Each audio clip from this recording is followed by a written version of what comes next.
Hey guys, hari ni adik-adik Jamak ada explore satu apps tau.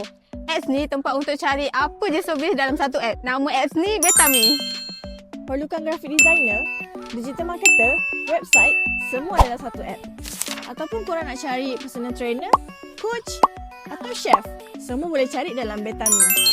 Dan yang paling best, sesiapa pun boleh jadi service provider. Betami ni platform C2C. Sesiapa pun boleh buat income dengan skill yang diorang ada. Contoh macam Abu. Dia student account. Dia bantu peniaga SME buat accounting masa dia free. Contoh yang kedua, macam Aiza. Dia student psikologi. English dia power, boleh mengajar.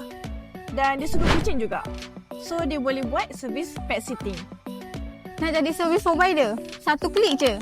Tulis tajuk servis. AI terus bantu untuk description, gambar dan harga. Sekarang tengah ada promo tau. User perlu bayar 2.2% dari service fee. Service provider pula hanya RM4.90 je. Dan ada referral reward.